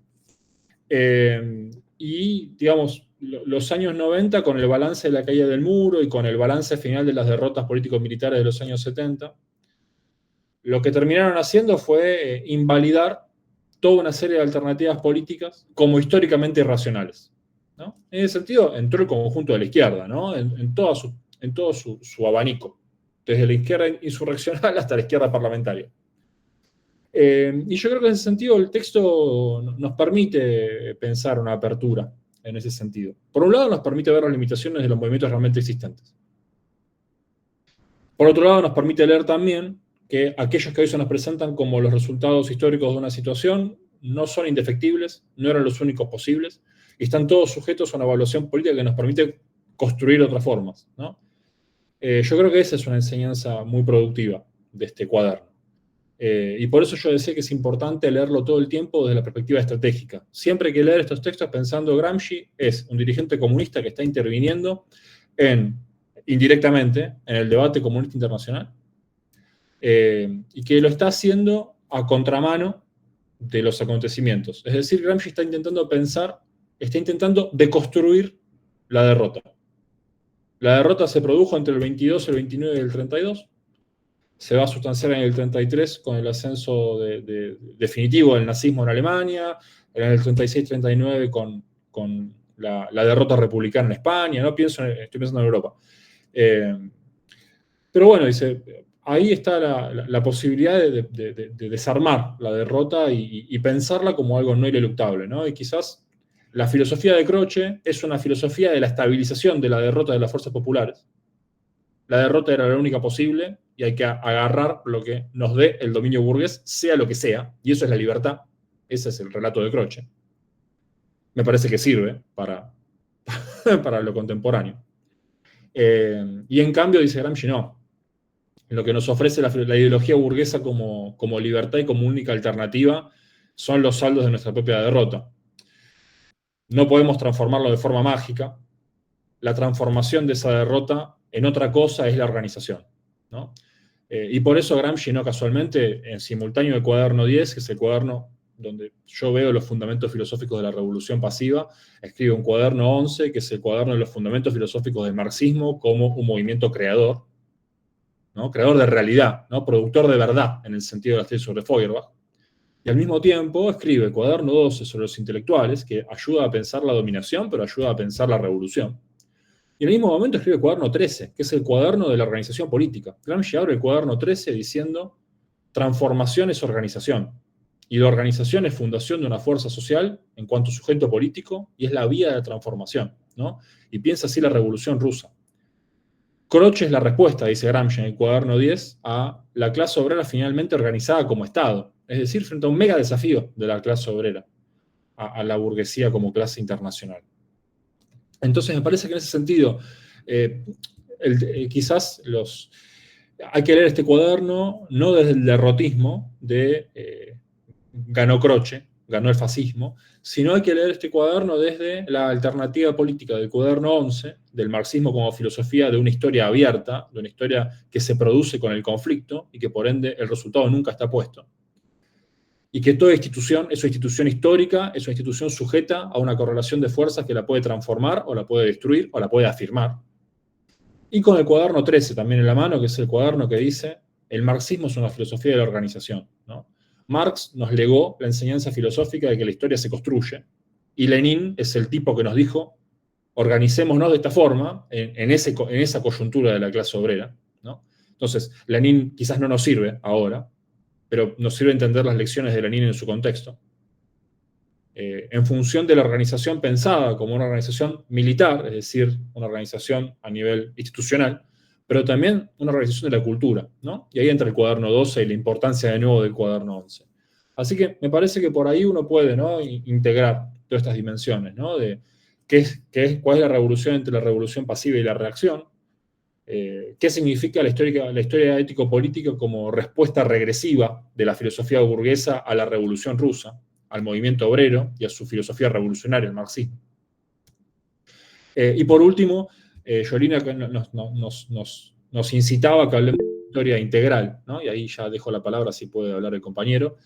Bueno, Gramsci no habla de historia integral en el cuaderno 10, casi que no habla tampoco en el 11, el 12 y el 13, pero sí habla en cuadernos anteriores y posteriores.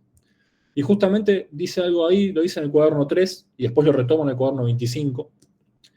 Y Gramsci dice algo así: bueno, la historia de las clases subalternas está disgregada en la historia del Estado, ¿no? Entonces Gramsci está diciendo, bueno, las clases subalternas están incorporadas al Estado en su historia, en su subjetividad, en sus organizaciones, en forma subordinada, ¿no? Hay un intento activo del orden por fracturar a la clase obrera y a los sectores populares e incorporarlos en forma fragmentada. La historia integral justamente es poder ver que la clase obrera está fragmentada en el Estado y romper esa fragmentación a través de la organización, ¿no? Que ahí de nuevo el cuaderno 13 entra de nuevo. Yo sé que el cuaderno 13 está al final de este curso, en el último trimestre, pero me parece interesante desde ese punto de vista. Así que bueno, no quiero ocupar más la palabra porque hablé un montonazo, pero bueno, yo al menos leo el cuaderno 10 en su relación con los otros cuadernos que tenemos en el curso en este sentido. Muchísimas gracias, Agustín. No te preocupes, creo que para todos fue demasiado esclarecedora tu intervención, así que te lo agradezco mucho. Guilherme, te doy la palabra para que podamos continuar. Bom, boa noite a todas e todos. Obrigado, Diego. Obrigado, Denis, Agustín, professor Lúcio, né? Prazer revê-lo também, depois de alguns meses lá que a gente estava junto na disciplina lá na UFRJ. A minha pergunta vai um pouco no que vocês já comentaram, mas também a Joeline puxou um pouquinho para isso, tem a ver com o debate da revolução passiva, né? Que é uma discussão que apareceu quando a gente estava debatendo o Caderno 10, né, nas monitorias, mas realmente não apareceu com grande centralidade, mas em algumas notas o Gramsci vai relacionar esse debate com do Croce com a revolução passiva, né? E em especial uma nota, e tentando pegar também um pouquinho com o diálogo com a contemporaneidade, e que eu vou acabar fazendo uma referência à situação da conjuntura política do Brasil, né? Porque, enfim, a gente pensa onde os pés pisam, e acaba que é um pouco difícil da gente poder se afastar dessa conjuntura, ainda mais com tudo que está acontecendo, né? Mas, em uma nota particular do Caderno 10, o Gramsci vai destacar, vai fazer um debate do fascismo também como uma revolução passiva, né? E no sentido do fascismo como uma resposta à crise orgânica que a Itália está atravessando, e que o fascismo, ainda que tenha esse aspecto restaurador, né, e conservador, ele também vai ser capaz de ser uma força dirigente que vai produzir mudanças importantes no capitalismo da Itália, né? Com todo o debate do capitalismo monopolista, da incorporação do Fordismo, mudanças na produção para propiciar uma superação dessa crise orgânica e a consolidação de uma nova situação na Itália, né? E pensando um pouco na nossa conjuntura contemporânea, enfim, todo o avanço da extrema-direita na América Latina, acho que, assim, pelo menos pensando na conjuntura brasileira, a ascensão da extrema-direita apareceu em um dado momento aqui no Brasil como uma espécie de resposta à crise que a gente estava vivendo, né? Crise econômica e também crise de hegemonia no Estado brasileiro. Só que, quando a extrema-direita chega ao poder no Brasil, enfim, primeiro a gente teve lá a situação do pós-golpe em 2016 com o Temer, né? E depois, de fato, com a extrema-direita chegando via eleição com o Bolsonaro, né? A extrema-direita não consegue resolver a situação de crise de hegemonia, né? Pelo contrário, assim, Bolsonaro acabou agravando a situação da crise de hegemonia, pelo menos assim na minha leitura, e diante disso o Lula reaparece, né? O Partido dos Trabalhadores reaparece como uma alternativa,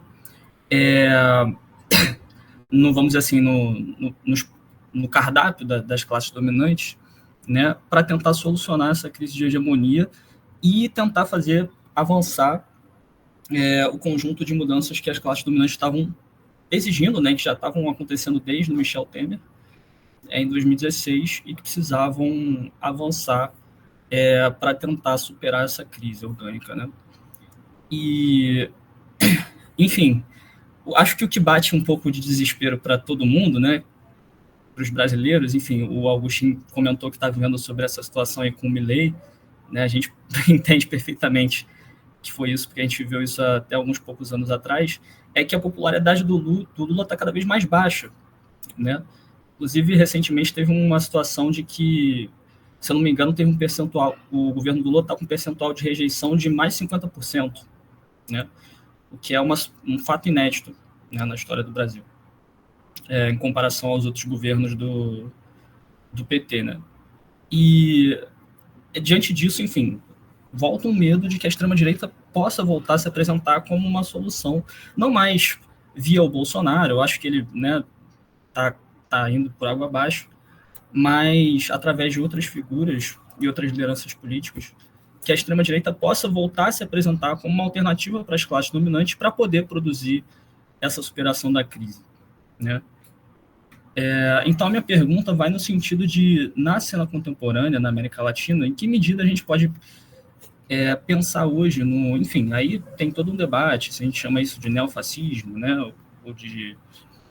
Enfim, vou colocar aqui a extrema-direita, né, em que medida a extrema-direita pode ser essa saída para uma nova revolução passiva, né, no sentido de conseguir restaurar aquilo que precisa ser restaurado, mas também produzir mudanças no processo de acumulação, né, a gente pode pensar aí na indústria 4.0, né, em novas rodadas de subsunção do trabalho ao capital, né,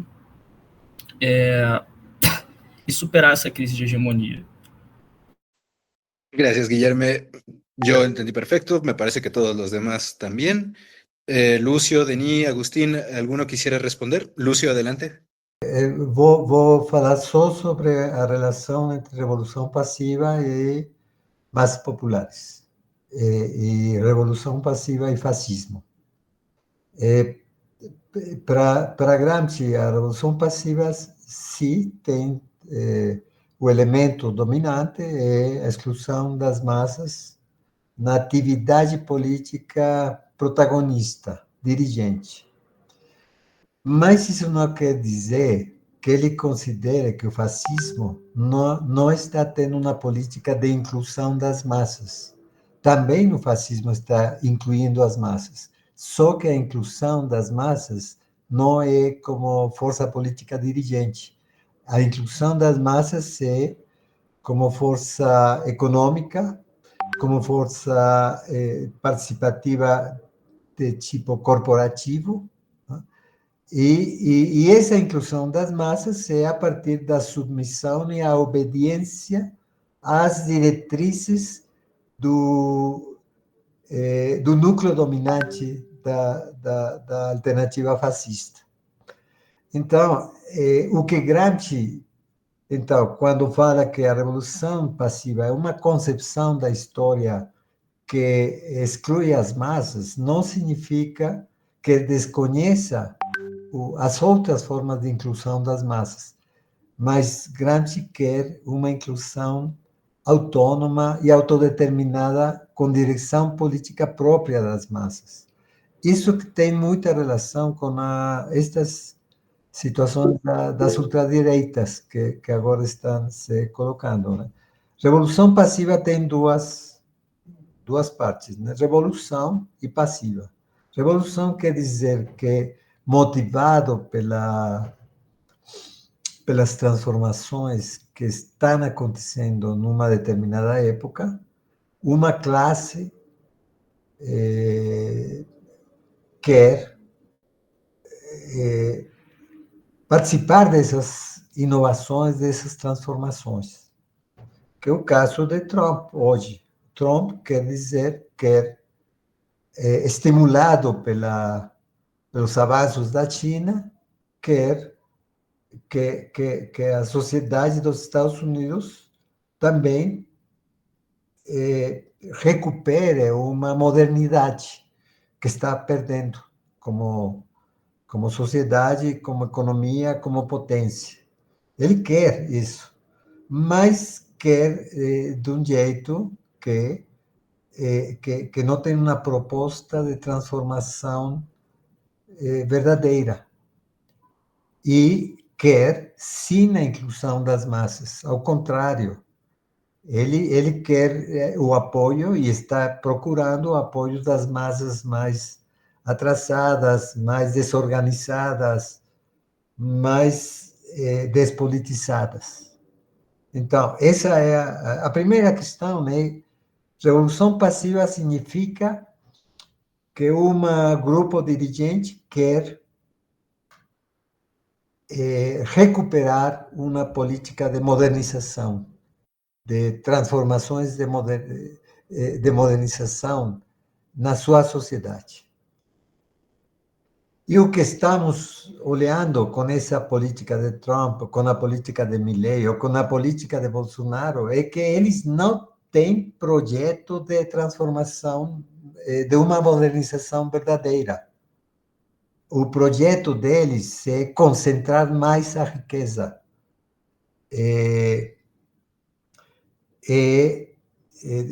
introduzir mais o domínio do autoritarismo na sociedade. Então, não estão pensando numa transformação. Também essa é a dificuldade dessa ultra-esquerda moderna, que não tem nenhuma proposta de transformação. A outra parte é que isso não significa que que o fascismo e que a ultradireita atual não esteja considerando a inclusão das massas. Está considerando a inclusão das massas, mas, como já falei, não como direção política de um processo de mudanças. Não. Está considerando a inclusão das massas como de uma forma corporativa, de uma forma subalterna, né? E é uma mobilização a partir de uma alienação às burocracias dirigentes, neste caso do Brasil, as burocracias dirigentes militares. Isso queria colocar como revolução passiva Bolsonaro e companhia, né? Então, isso é importante, porque não significa que a ultradireita não esteja valorando a inclusão das massas, está valorando.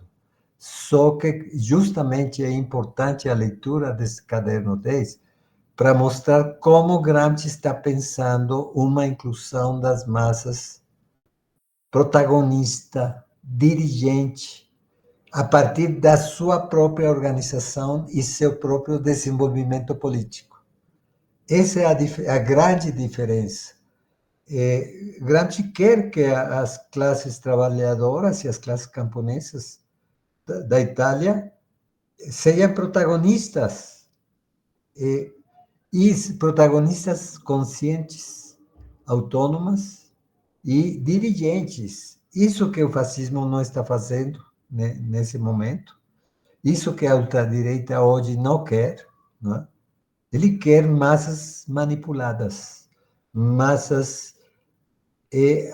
inclusive, poderia ser que abriram uma opção de massas para incluir alguns direitos corporativos dessas massas, mas sem nenhuma opção de protagonismo dirigente dessas massas.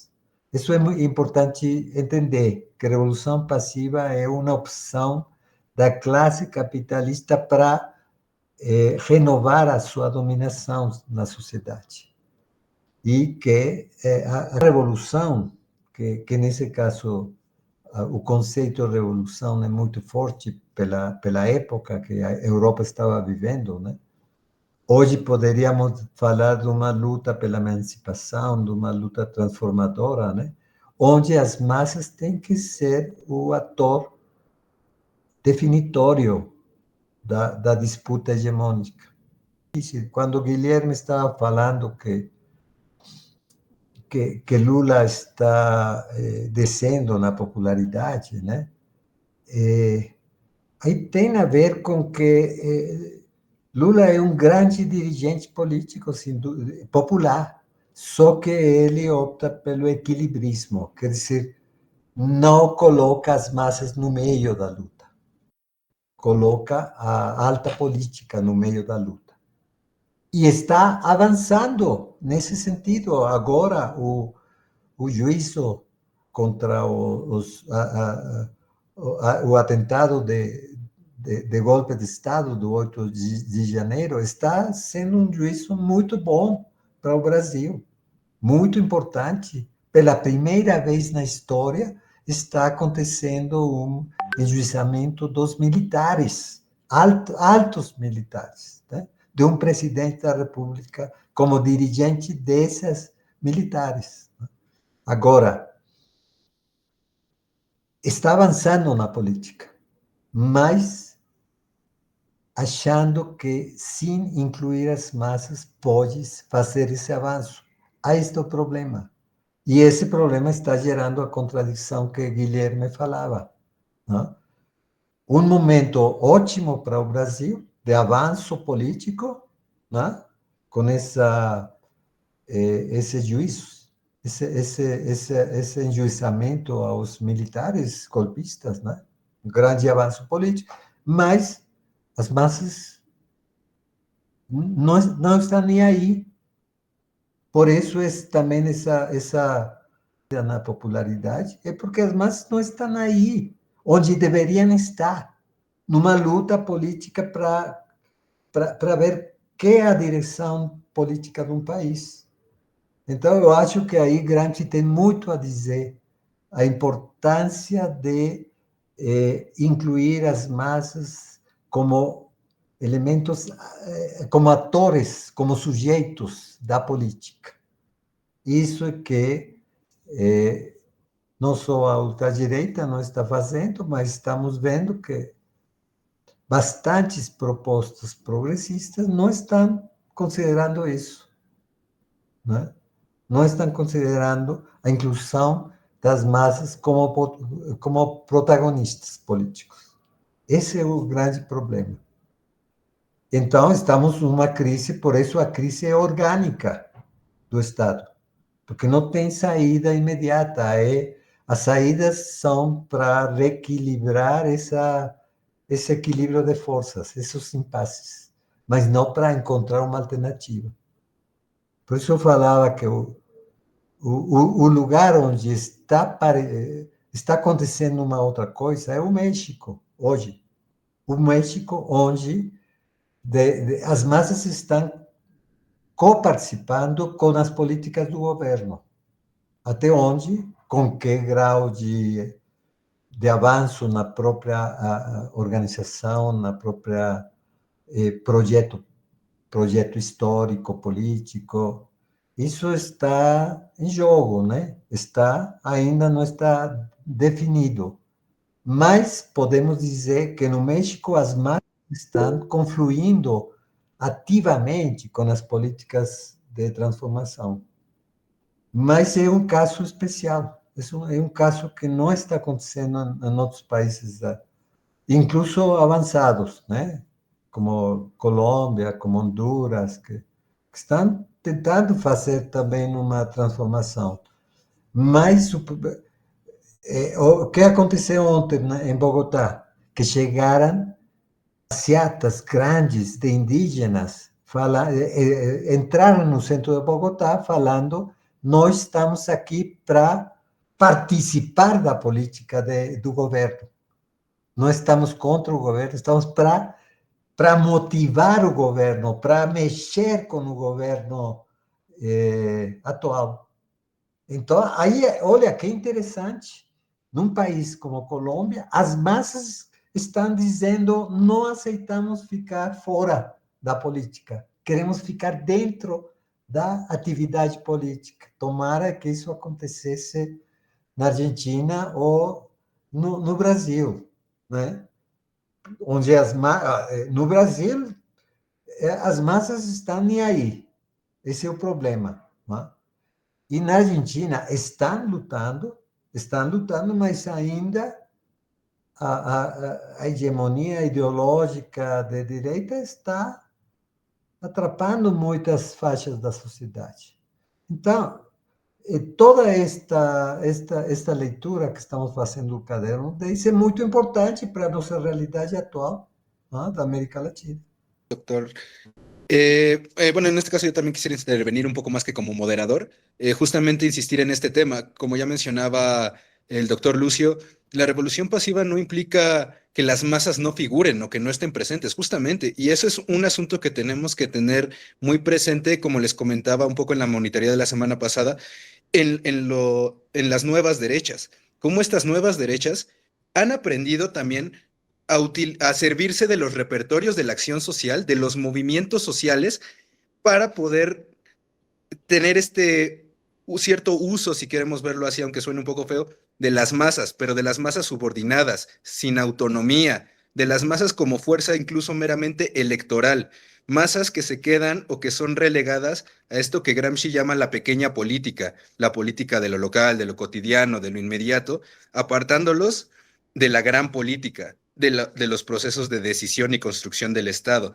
Entonces, sí hay que tener muy en cuenta esta precisión que nos hace el doctor Lucio, de que las masas sí están ahí, sí son parte del proceso, pero justamente, como también les comentaba en la monitoría, es el análisis de la correlación de fuerzas concreta de la situación específica lo que nos va a dar a entender cómo están siendo subordinadas esas masas y cómo podrían disputar una mayor autonomía o una posición ya no de subordinación, sino de dirección consciente que pudiera llevarlos a proponer un proyecto de Estado popular, ¿no? Y ahí es donde se habla Gramsci de la voluntad nacional, una voluntad colectiva nacional popular como generadora de este nuevo tipo de Estado, con una hegemonía civil. Entonces, simplemente quería hacer esa precisión. Ya se nos está terminando el curso. Quisiera ceder la palabra a Denia, Agustín, si tienen algo para comentar antes de cerrar el curso. No, yo invito a Agustín rápidamente si quiere compartir algo. Si no, está bien. ¿Algo sobre la coyuntura argentina al respecto de esta discusión? Sí, estaba muy interesante la cuestión de la ultraderecha y la revolución pasiva con el contraste de las precisiones que hizo Lucio. Entonces, sí, no, yo había visto un comentario de un compañero que me instaba a que hable de la situación local, pero bueno, puedo hablar más en general también.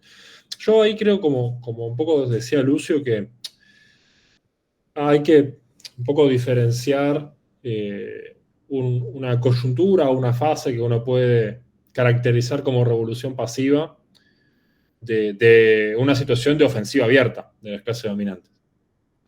Yo creo, por ejemplo, en el caso de la Argentina hay una ofensiva abierta, sin dudas. Es una ofensiva abierta cuyo resultado no está puesto ni está cerrado, aún a pesar de la contundencia electoral del gobierno de Milei, por ejemplo.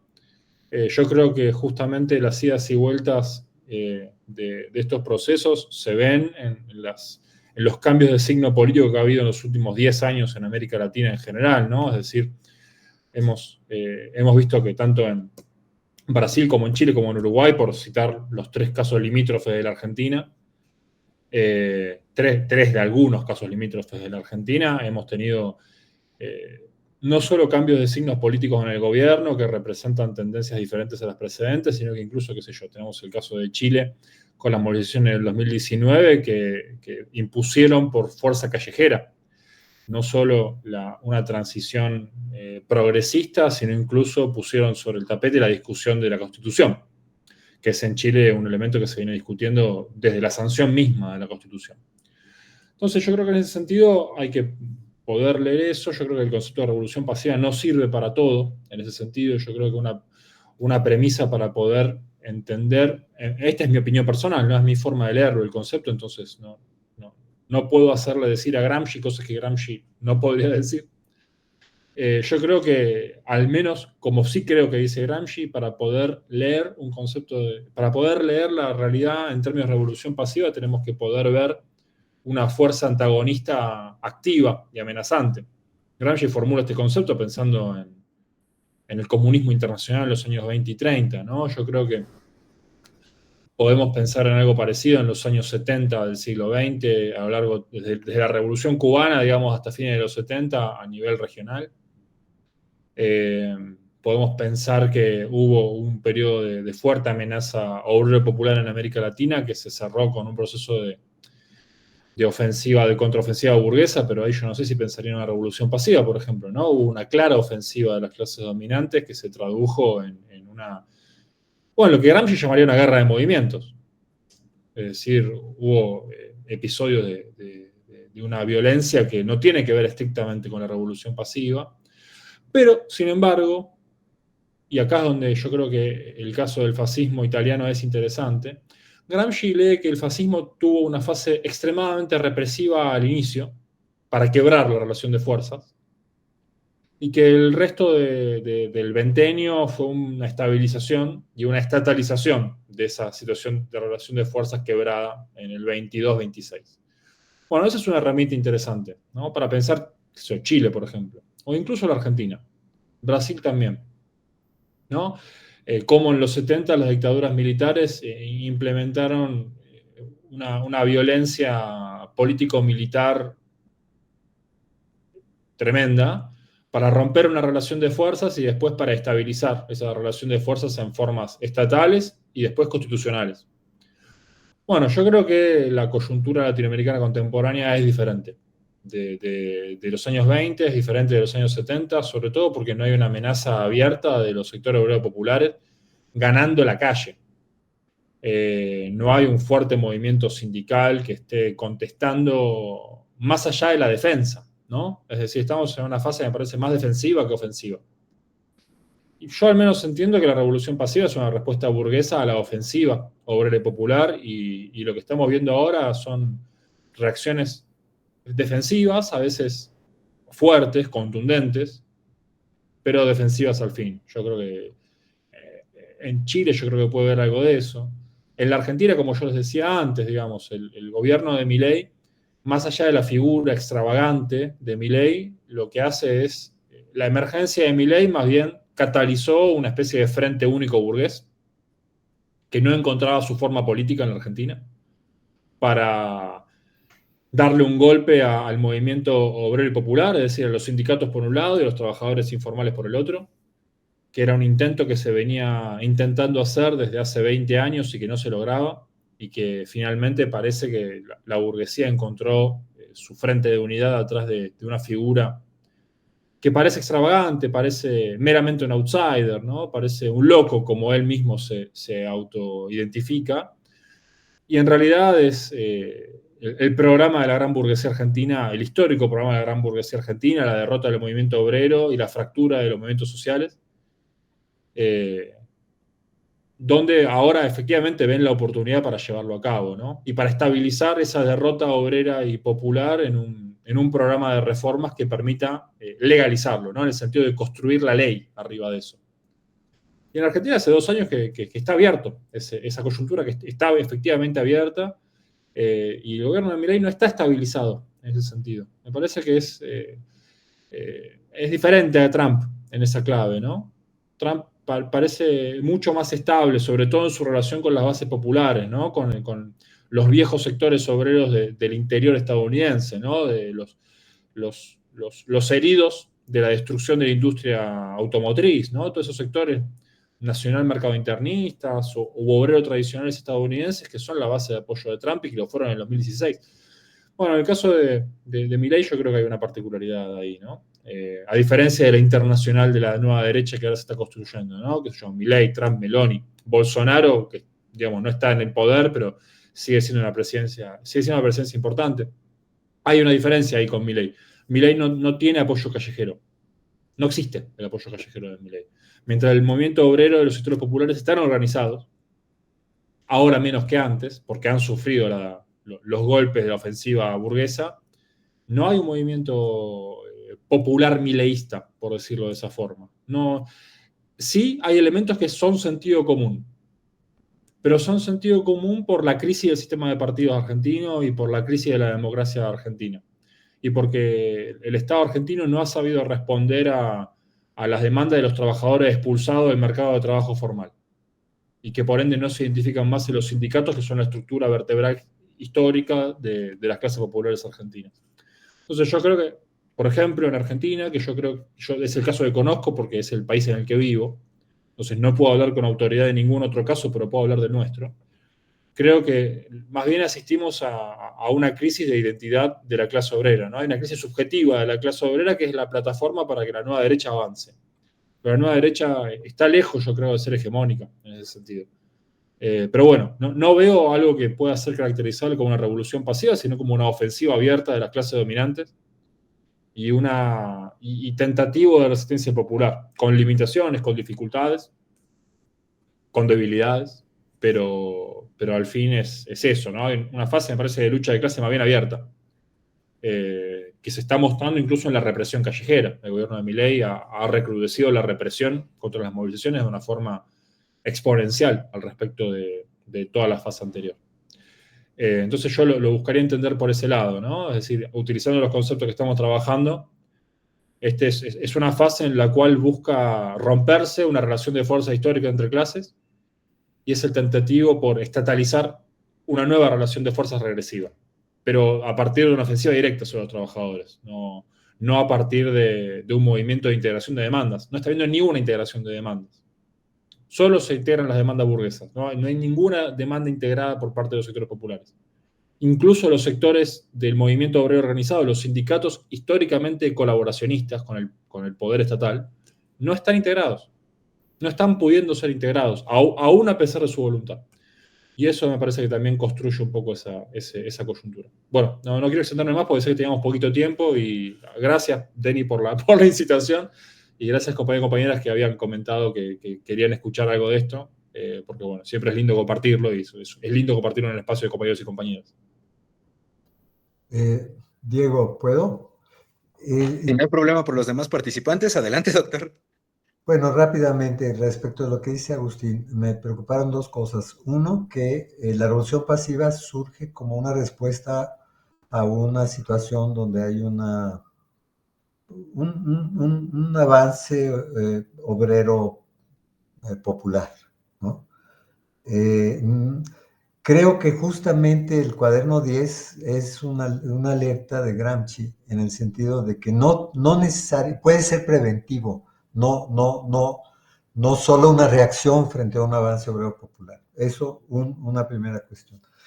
Otra cuestión, la ofensiva actual, claro, es distinta a la ofensiva militar, represiva, política, digamos, de agredir a una ofensiva que implica buscar una salida, digamos, de inclusión y de proyecto nacional que no existe.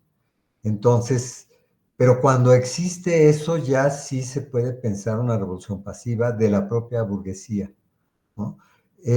Por eso yo pensaba que quizá, pero eso es claro, con muchas pinzas, ¿no?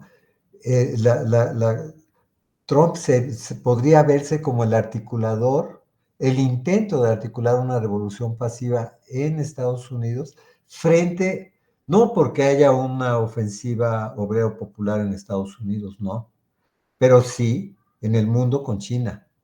Y frente a eso es, ¿qué vamos a hacer? Vamos a hacer una serie de transformaciones que esa guerra comercial está expresando esa búsqueda, esa reindustrialización está expresando esa búsqueda, sí, como revolución pasiva, porque fuera totalmente la participación y la inclusión de las masas populares, fuera. Él no está aceptando nada de eso. Entonces ahí quizá operaría, ¿no? Y lo digo con pinzas, operaría la idea de que ahí estamos ante la presencia de una revolución pasiva. Pero lo digo para alimentar la polémica, nada más, ¿no? Muchas gracias, doctor. Bueno, ya se nos terminó el tiempo de la sesión. Ha sido una sesión muy rica, muy dinámica. Qué gusto compartirla con ustedes.